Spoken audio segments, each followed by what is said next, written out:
Il est 18 h, bonsoir à tous, merci de nous retrouver sur RTI 1. Premier conseil des ministres du nouveau gouvernement ce jeudi. L'équipe Madougou Coulibaly 3 a été dévoilée hier après-midi. Sa composition a été renforcée en vue d'une meilleure exécution du programme social du gouvernement. Un programme qui a figuré en bonne place lors de cette rentrée gouvernementale. Les points essentiels de ce conseil des ministres donnés ici par le porte-parole du gouvernement. Ce nouveau gouvernement, Monsieur le Président de la République, s'engage à redoubler d'efforts pour relever les défis suivants. Améliorer les conditions de vie de nos compatriotes, sous l'œil vigilant pendant les conseils des ministres du vice-président de la République, et assurer une victoire du RHDP aux prochaines échéances générales.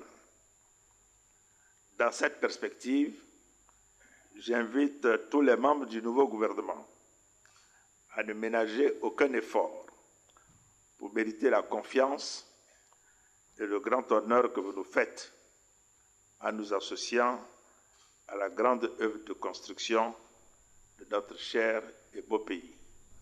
Voilà, le Premier ministre Madougou Coulibaly s'est donc adressé à sa nouvelle équipe gouvernementale au grand complet ce jeudi. 262 Nyambro ont été interpellés ce matin dans la commune de Yopougon par des gendarmes lors d'une visite inopinée.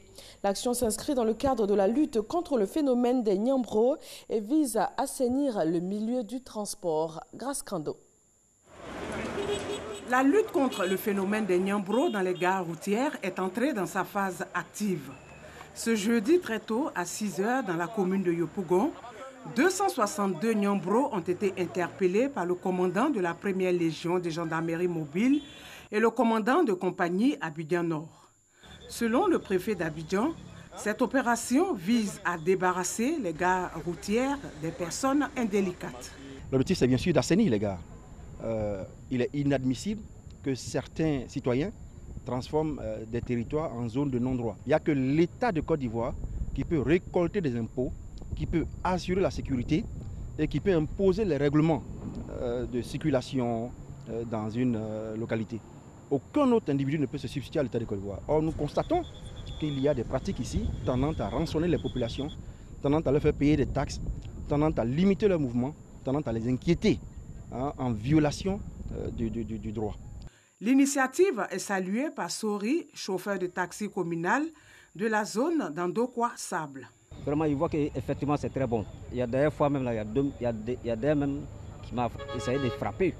Donc, parce que en disant qu'il ne donne pas les 50 francs, ou quand il donne 50 francs, il refuse, il faut forcément 100 francs. Pour cette opération, 300 gendarmes ont été déployés sur le terrain. Ce sont des phénomènes qui ne vont pas disparaître du jour au lendemain. Ce sont des actions continues. C'est pourquoi on demande à la population de rester vigilant. Les forces ont déjà montré leur capacité à mettre de l'ordre chaque fois que de besoin. Et ce travail va continuer. Des mesures qui sont prises dans les communes doivent être respectées. Il faut faciliter le travail des maires. Ces 262 Nyambro seront entendus et identifiés par la brigade de gendarmerie de Yopougon. Le ministère de l'Enseignement supérieur et de la Recherche scientifique organise à l'Université Félix Houphouët-Boigny de Cocody la 4e édition des Journées de l'orientation du bachelier. Ces journées vont permettre aux futurs étudiants de s'informer sur les meilleures offres de formation. Visite de stand, panel, concours du meilleur projet et aussi dépistage du VIH-Sida. Voilà entre autres des activités de cette 4e édition des Journées de l'orientation du bachelier. Dans l'actualité internationale, le conseiller spécial du président américain Donald Trump, chargé de dessiner un plan de paix dans le conflit israélo-palestinien, annonce ce jeudi sa démission. C'est un acteur majeur du dossier sur le processus de paix israélo-palestinien. Il vient donc de démissionner avant même la présentation du dossier. Le représentant spécial pour les négociations internationales a travaillé pendant 2 ans et demi sur ce dossier qui ne serait pas dévoilé avant les élections législatives en Israël prévues le 17 septembre. Les dirigeants palestiniens refusent de discuter avec l'administration Trump depuis que le président américain a reconnu Jérusalem comme capitale d'Israël et a coupé du coup l'essentiel des aides bilatérales. Des élections législatives anticipées auront-elles lieu au Royaume-Uni? Le gouvernement du Premier ministre Boris Johnson va soumettre lundi au vote des députés une nouvelle motion afin de tenter de résoudre la crise politique sur le Brexit. Ce texte demande le soutien d'une majorité des 2/3 des 650 membres de la Chambre basse. Il reprendra les termes de la motion gouvernementale rejetée par les députés mercredi soir, dans laquelle Boris Johnson appelait à des élections anticipées le 15 octobre.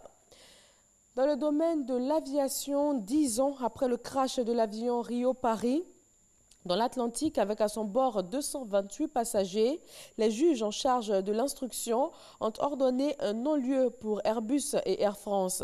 À l'origine de la catastrophe, le givrage en vol des sondes de vitesse de l'Airbus A330. En 2011, Airbus et Air France avaient été mis en cause pour homicide involontaire. Mais en juillet dernier, le parquet de Paris a finalement demandé la relaxe pour Airbus et un procès en revanche pour Air France. Merci à tous de nous avoir suivis. C'est avec grand plaisir que nous vous retrouvons pour le journal de 20h.